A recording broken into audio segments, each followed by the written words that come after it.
Hi, it's Misha, and now it's time to give credit where credit is due with the Defiant class, and of course the USS Defiant herself. So I brought out the XL Eagle Moss model, as well as the original little one. Also brought out the Type 10 shuttle carried on board Defiant, the Chaffee, and I brought out the Nova class, which I'll talk about in a minute why. The Defiant in universe is considered to be Starfleet's first warship, although they would never admit this, so they just call it a escort. And in the real world, this is, I'm not going to say exactly what saved Deep Space Nine, but it was kind of part of a retooling that happened between Season 2 and 3 for the show, and really upped the game, this along with the Dominion coming in as an adversary. And to be fair, they had been building up the Dominion throughout Season 2, so it wasn't just out of nowhere. Good build-up. And, yeah, it just had a lot to do with the show and really helped Deep Space Nine find its own identity. I will also give credit where credit is due. One of the most hilarious things I've heard recently online last year, a channel called Lorereloaded, called the Defiant, Benjamin Sisko's motherfucking pimp hand.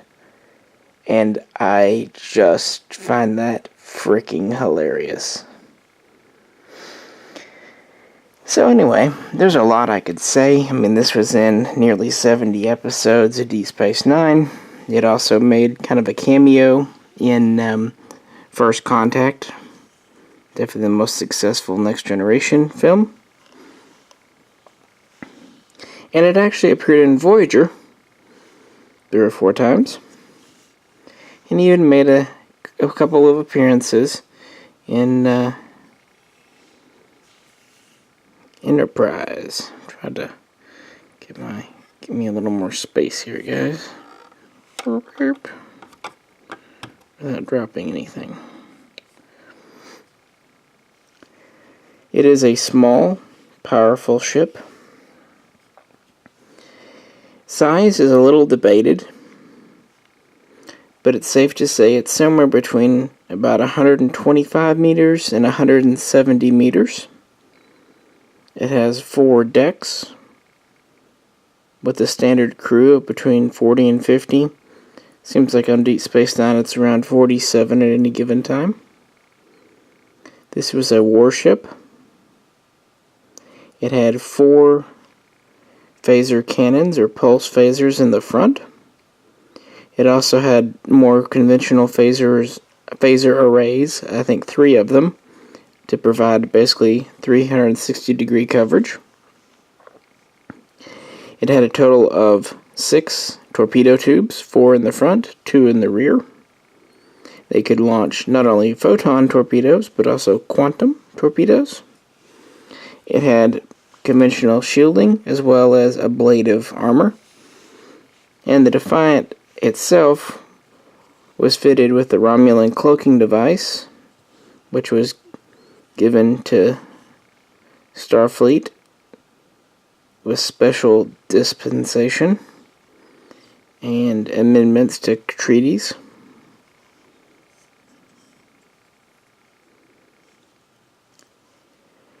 It had a very powerful warp drive engine. It was considered a Class 7 with a high energy output, almost too high, frankly. It had a maximum warp of 9. However, if they shunted all energy from weapons to the warp, they could get up to about 9.5.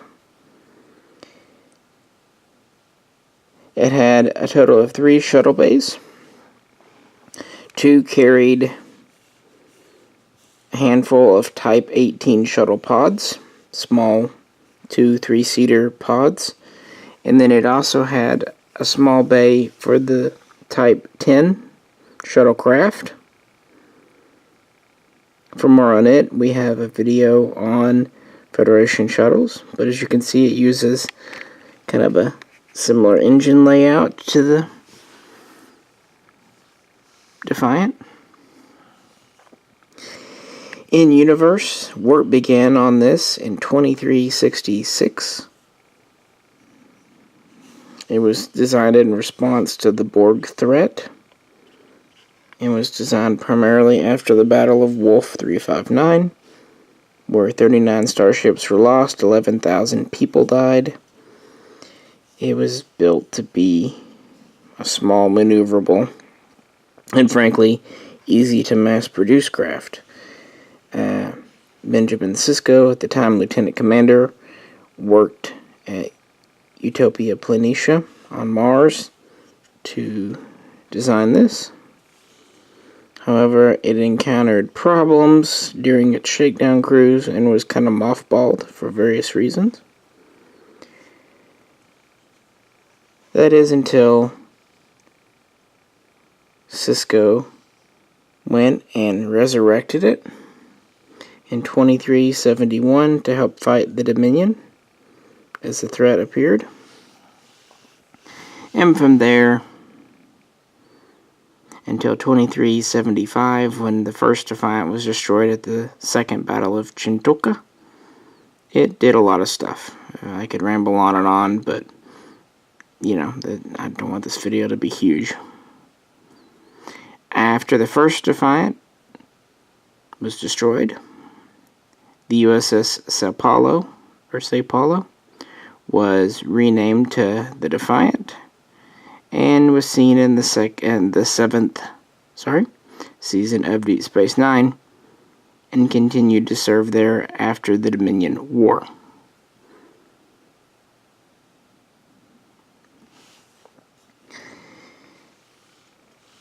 The first deck, Deck 1 and Deck 2, pretty much housed the living quarters, medical bay. There was a small kind of mess hall that doubled as a conference room. Most of the officers' quarters had people double bunking. A few quarters, such as the captain's quarters, were private. There were no holodecks.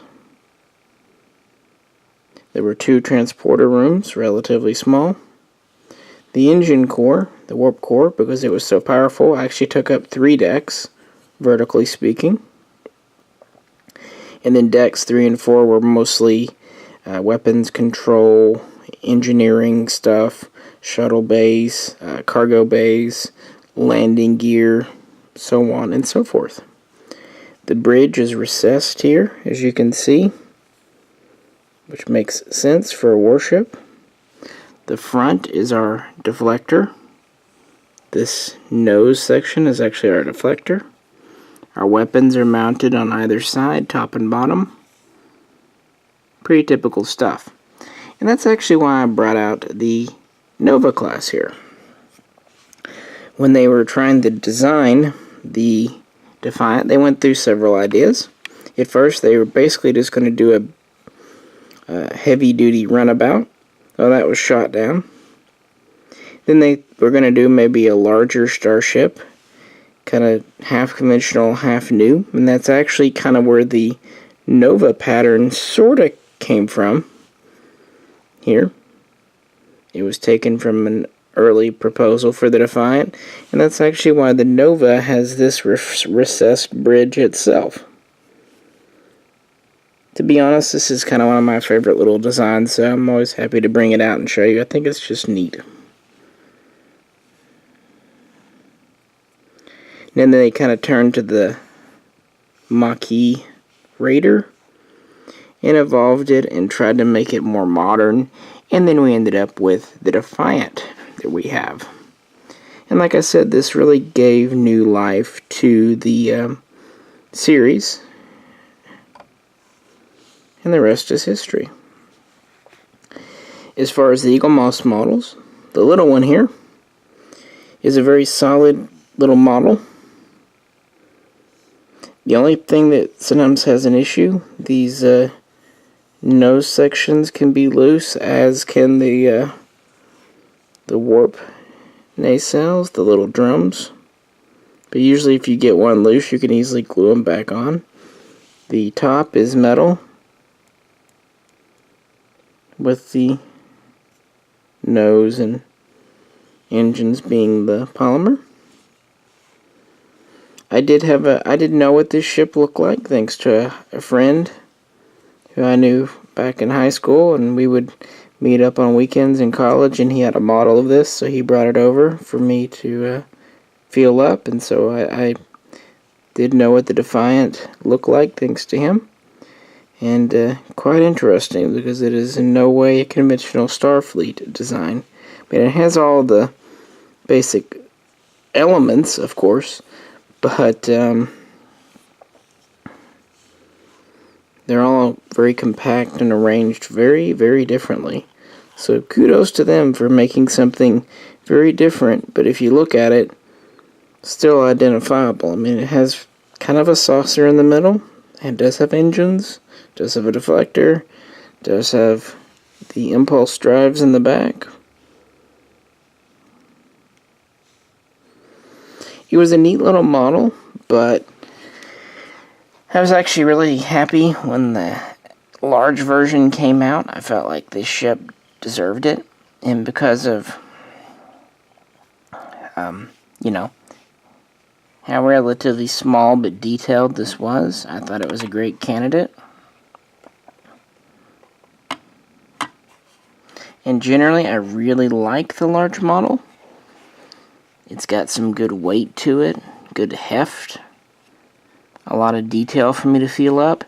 The only problem is these noses tend to either be kind of canted or loose, and that's because of how really they're attached. And because they go in, they've got kind of a strut. It's actually all a separate piece, and that's, you know, according to the original design. In fact, some non-canon sources even claim this can be ejected or launched, because it is a separate unit in a way. So it's not exactly Eagle Moss's fault. They were trying to make the model close to original, but they probably could have thought of a better way. I guess it's really the only XL I've had any kind of loose issue with like that. Of course, the top is metal. Pretty much the same as before. Our engines are polymer.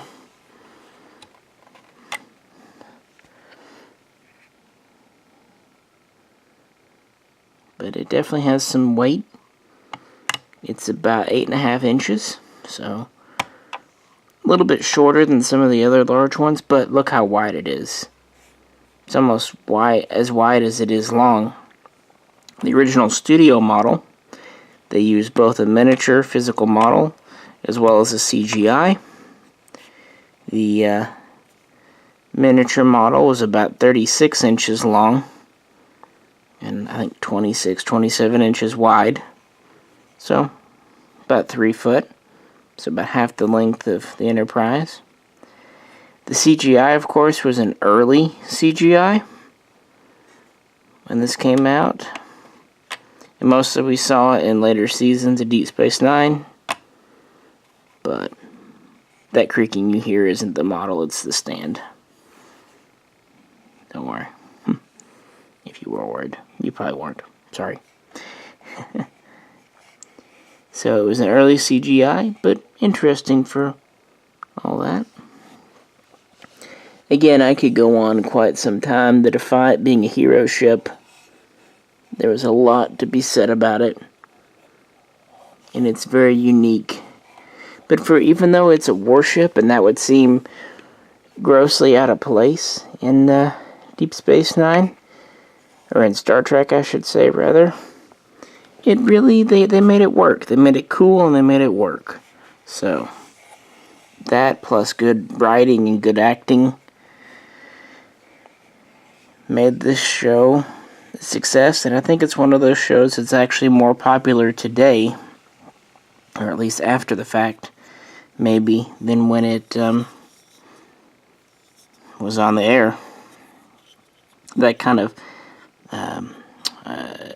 arc style storytelling with a large cast of reoccurring characters wasn't so popular in the 90s, but it's kind of the way TV and everything is today because of Netflix and all that. Well, I just thought it was time that the Defiant got its own video. We've got plenty of other Starfleets as well as Dominion and Klingon, so if you'd like to check that out, that'd be great. Any questions or comments? Appreciate them. And if you like things with guns, you might check out our main channel over at Mishaco. If you could, like, share, and subscribe. And this is Misha.